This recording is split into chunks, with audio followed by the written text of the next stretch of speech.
Hello everyone and welcome to ERA Tutorials. I'm Aarti Naik and today I'm going to teach you class 10 subject English unit 2 topic 2.5. Let's march. This is a really wonderful article with which we can learn so many things and we come to know about the reality about our India and the world related to their attitudes towards children. So let us start with warming up. In warming up, two pictures are there. Observe these pictures because you have to answer the next question. What is the main difference between the two images? In first image, the little boy is working, he is a child labor, and in second, the boy is going to school. After watching that picture, what change required do you think? So the boy in the first picture should not work but go to the school. That change should be required. Your contribution as a student to help and make a difference to needy children, what you can do? You can donate your old books, school bags, etc. to the needy children, and during vacations you can help teaching. You can teach them reading and writing if possible. Now, put tick mark. You have to put tick mark or you have to put cross wherever it is needed. For example, for means here you have to put tick mark or cancel. Whatever activity you think is correct, put tick mark to it. So, first one means here it is related to the good speech. A good speech delivered required the following characteristics. So, which characteristics are required? Well planned and thoughts are well organized. So, this thing is must in good speech. Okay. Second, delivered softly and in low voice. No, no one will be able to hear it. So, this is wrong. Next, speaker need not greet the dignitaries and audience. That is also wrong because when we start speech, we have to, it is must to greet dignitaries and audience. Then, language use should be suitable to the audience. Definitely, to whom you are speaking, they must understand what you are speaking. Speech should be of proper duration. It should not too much long or too short. It should have a proper duration. Correct it is. Speaker should be passive and have no facial expression. Wrong. Whatever you are speaking, your body language should match with it. Speech should be supported by good examples, episode or visual aids. Correct. To make it more understandable, this thing should be added. Speaker should switch over from one language to another language. No, that is absolutely wrong. If you are speaking in English, then speak English only. If you are speaking in Marathi or whatever your mother tongue is there or Hindi, continue with that only. Don't add 2 3 languages at a time in your speech. Now, read the expression and insert them in the proper column. Put the proper expression number in the right column. So, expressions are given here. Okay. So, we have to select from this expression which expressions are related to the greeting and salutation. So, number 3 and 7, 3 number, honorable chief guest, okay, name of the chief guest, eminent dignitaries, ladies and gentlemen, good morning to one and all present today. That is the greeting and salutation. Now, in introduction, which expressions you will use for introduction? So, second and fifth, which is second. Let me begin today by sharing my own experience. I am Adarsh Birazdar standing before you. So, that is the introduction. Introduction of yourself. Body of speech. So, body of speech is 4, 6, 9, and 11. So, 4. I don't understand why we accept this issue so passively. Then, number 6. A renowned personality says That means you are giving the thoughts of others. Then 9, let me give you an example that will come in body of the speech. You must have noticed that. That will also come in the body of the speech. Now conclusion. For conclusion, imagine after 10 years what will happen. Before I conclude, I would like you to think over the fact that, okay? And last point, thanking the audience. So how you are going to thank the audience? I express my deep gratitude to the organizers of this event or function, and thank you all for a patient listening and your interest in my talk. So like that, these expressions can be divided into speech. Now question number 4, with the help of your teacher and classmate, make a list of as many Indians Nobel laureates as you can. Okay, so first Nobel Prize was won by Ravindranath Tagore and Nobel Prize for Literature in 1913. Then C.V. Raman. C.V. Raman, he received Nobel Prize for Physics in 1930. First was in 1913 and this was in 1930. Then Subramaniam Chandrasekhar, Nobel Prize for Physics in 1983. Then Hargobind Khurana, Nobel Prize for Medicine in 1968. Then Amartya Sen, Nobel Prize for Economics in 1998. Mother Teresa, Nobel Prize for Peace 1979. Then Venkataraman Ramakrishna, Nobel Prize in Chemistry 2009. Then Kailash Satyarthi, Nobel Prize for Peace 2014. And Abhijit Banerjee, Nobel Prize for Economics 2019. So like that, till this date near about, you can see 9 Indians have received Nobel Prize. Okay. So let us move towards our our lesson. This is we can say it is a speech given by Kailash Satyarthi when he received the Nobel Prize. Okay. So let us get some information about Kailash Satyarthi. Kailash Satyarthi is an Indian children's right and educational advocate and an activist against child labor.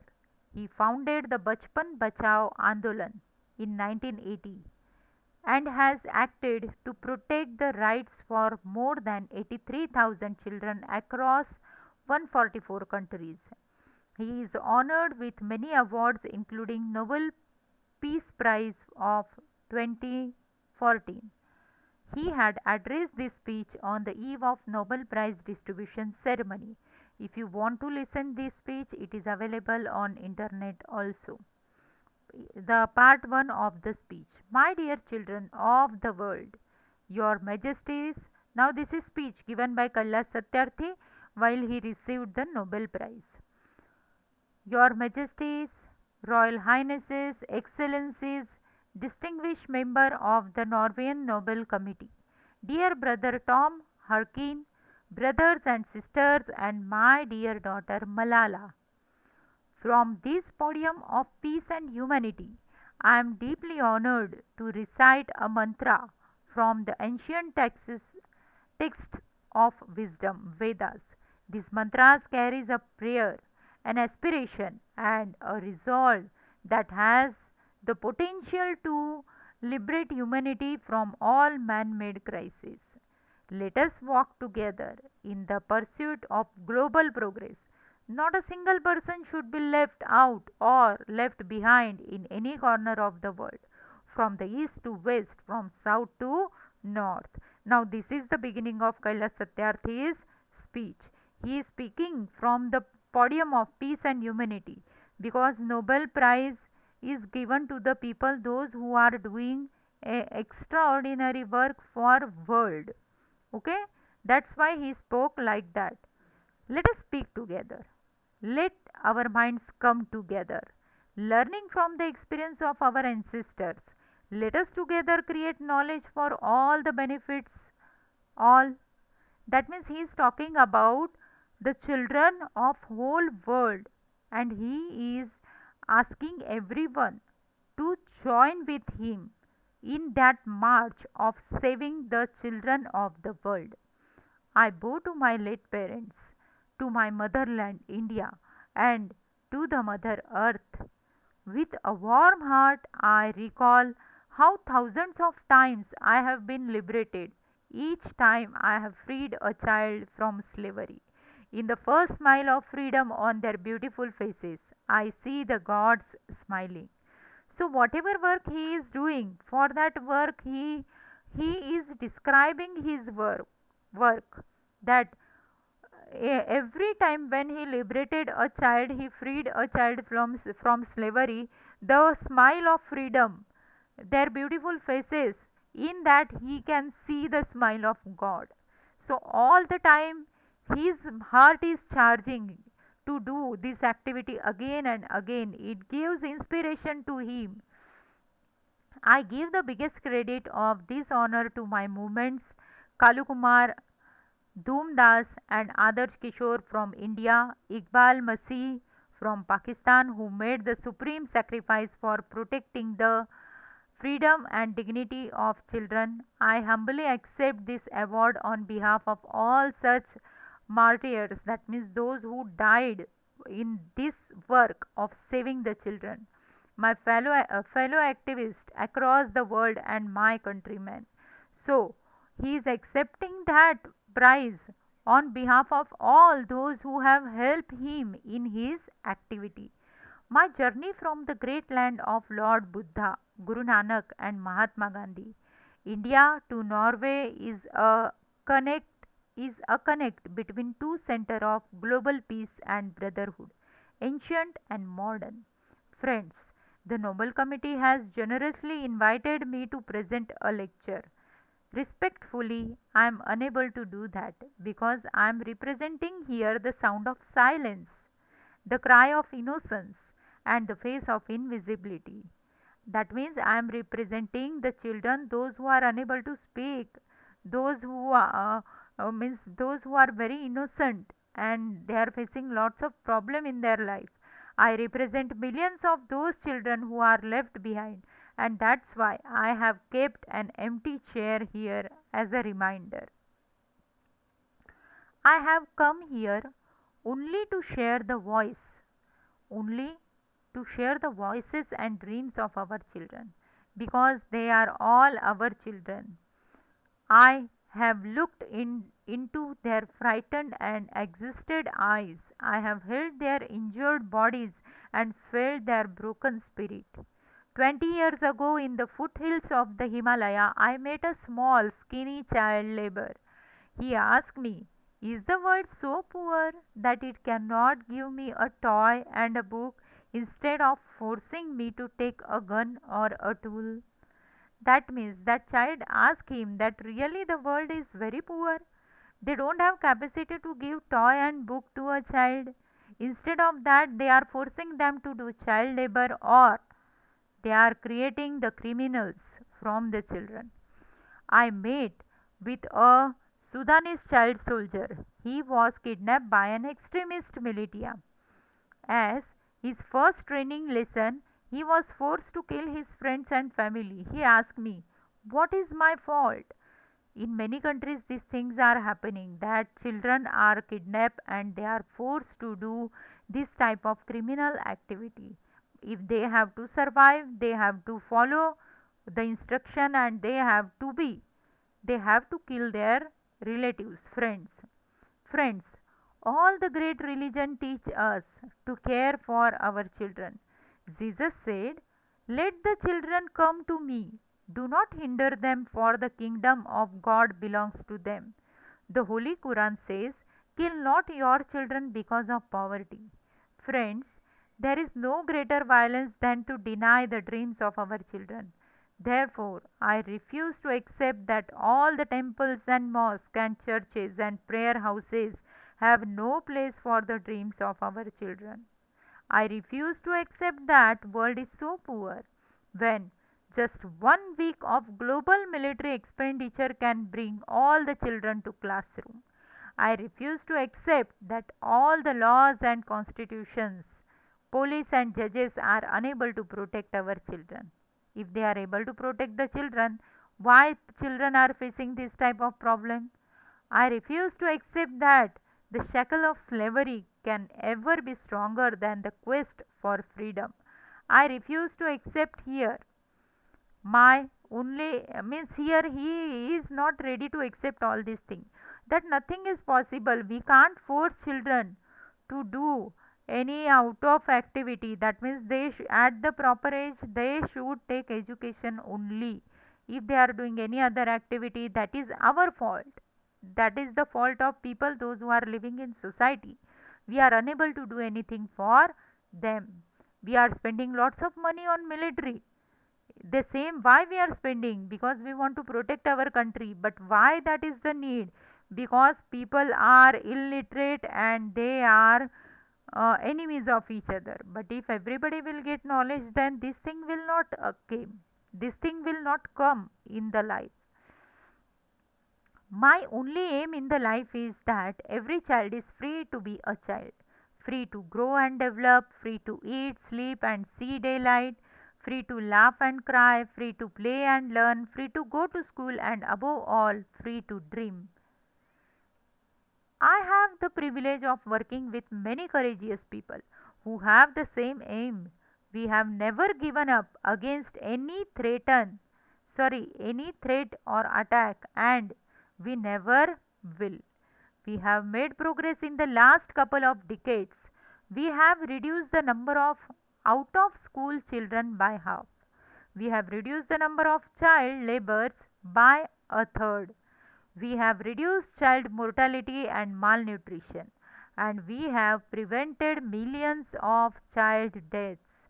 But let us make no mistake, great challenges still remain.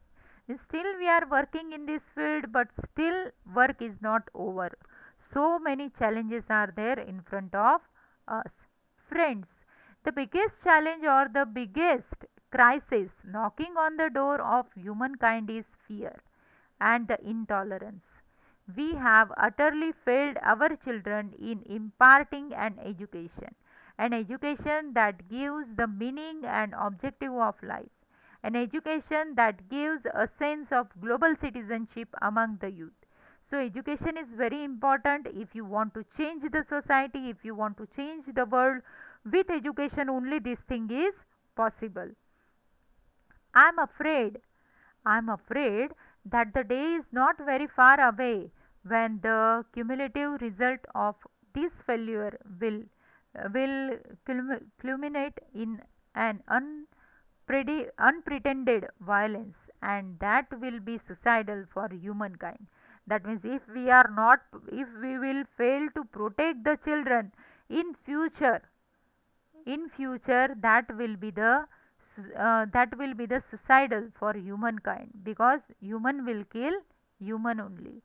Rights, security, hope can only be restored through the education. Young people like Malala, I have started calling her my daughter Malala, not just Malala. So my daughter Malala and other daughters including Kainat, in fact two Kainats, and Shazia, and the daughter from Africa and from all over the world.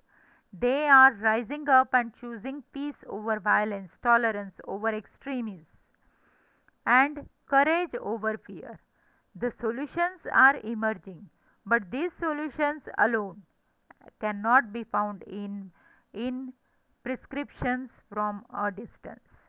They lie in small groups and local organizations and individuals who are confronting with the problem every day. Even if they remain unknowledged, unrecognized, and unknown to the world, the solution are with them.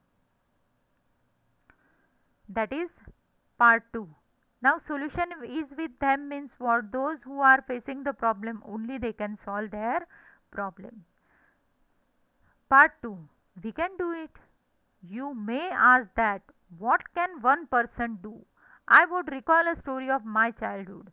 A heavy fire had broken out in the forest. All the animals were running away, including lion. the king of the forest. Suddenly, then he saw a tiny bird rushing towards the fire. He asked the bird, "What are you doing?" The lion, surprised, the bird replied, "I am going to extinguish the fire." The lion laughed and said, "How can you do it keeping just one drop of water in your beak?" The bird was adamant and she said, "I am doing my bit." And that is what the important thing. If everybody will start doing their own bit, definitely problem can be solved. Only unitedly we have to do efforts. 18 years ago, millions of individuals marched across the globe and demanded a new international law for abolition of worst from the form of child labor, and it has happened. We did it. Millions of individuals did it. Friends, we live in an age of rapid globalization. We are connected through high speed internet. We exchange our goods and services in one single global market. Thousands of flights every day connect us from one corner to another corner of the globe. But there is one serious disconnect, and there is a lack of compassion. That means we do not feel anything about others. That is the drawback of humankind. Let us inculcate the transform this individual compassion into a global compassion. Let us globalize compassion. That means let us think about each other. Let us help each other. Mahatma Gandhi said, if we are to teach real peace in this world, we shall have to begin with the children. I humbly add, let us unite the world through the compassion for our children. I ask, whose children are they? Who teach footballs yet never played with one? Whose children are they? Who harvest coca yet have never tasted chocolates? Whose children are they who are dying of Ebola? Whose children are they who are kidnapped and held hostage? They are all our children. They are all our children. I remember an 8-year-old girl we rescued from intergenerational forced labor from stone quarries. When she was sitting in my car right after her rescued, she asked me, "Why did you not come earlier?" Her angry question still shakes me and has the power to shake the whole world. Her question is for all of us. What are we doing? What are we waiting for? How many girls will we allow to go without rescue? Children are questioning our inaction and watching our reactions. We need collective actions with a sense of urgency. That means if we will not show urgency, many more girls will die, many more boys will die. Her angry question still shakes me and has the power to shake the whole world. Her question is for all of us. What are we doing? What are we waiting for? How many girls will allow to go without? We need collective actions with a sense of urgency. Every single minute matters, every single child matters, every single childhood matters. Therefore, I challenge the passivity and pessimism surrounding our children. I challenge this culture of silence and this culture of passivity, this culture of neutrality. Part 3.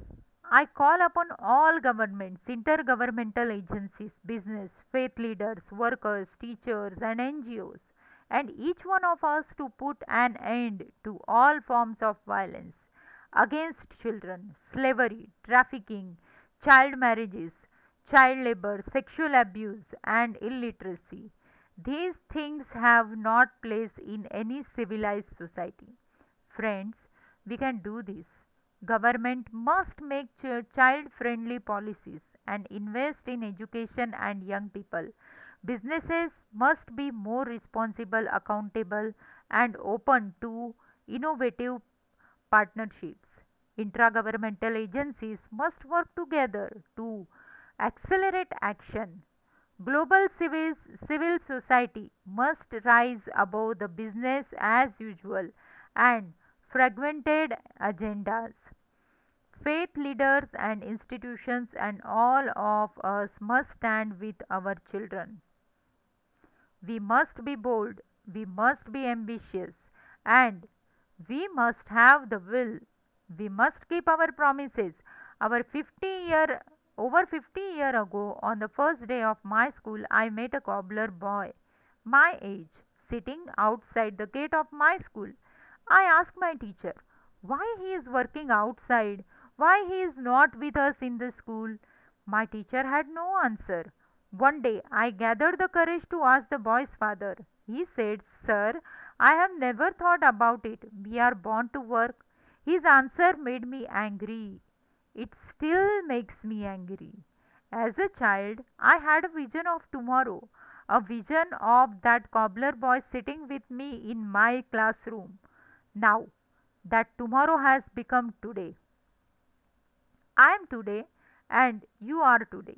Today is the time for every child to have a right to life, right to freedom, right to health, right to education, right to safety, right to dignity, right to equality, and right to peace. Today, beyond the darkness, I see the smiling face of your children in the blinking stars. Today, in every wave of every ocean, I see my children are playing and dancing. Today, in the every plant, every tree and mountain, I see our children growing freely with dignity. Friends, I want you to see and feel this today inside you. My dear sisters and brothers, as I said, many interesting things are happening today. May I please request you to put your hand close to your heart, close your eyes, and feel the child inside you. I'm sure you can. Now listen to that child. Listen, please. Today, I see thousands of Mahatma Gandhis, Nelson Mandelas, and Martin Luther Kings calling on us. Let us democratize knowledge. Let us universalize justice. Together, let us globalize compassion.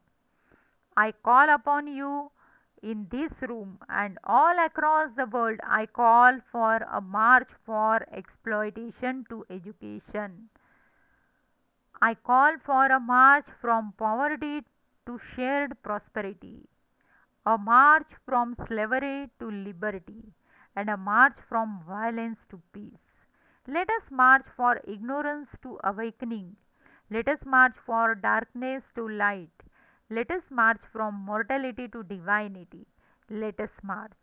So, here Kailas Satyarthi is asking us, requesting us to do activities in this field. That means try to give knowledge to everyone and be awake all the time and help others. And if any child is in trouble, definitely help them. Try to rescue them. Or if it is unable for you, at least inform to the organization those who are ready to do this type of work. So it is the work all together. Not a single person can do it. If we all try to do it, definitely we will get success to complete it in time. We can rescue so many children and no one will ask us why don't you come early, because before that situation only we will be present there. So that is the Kailash Satyarthi is saying us that let us march in this field. So I hope everybody might have understood this speech. If you have any queries, please write in comment box and don't forget to subscribe my channel. Thank you.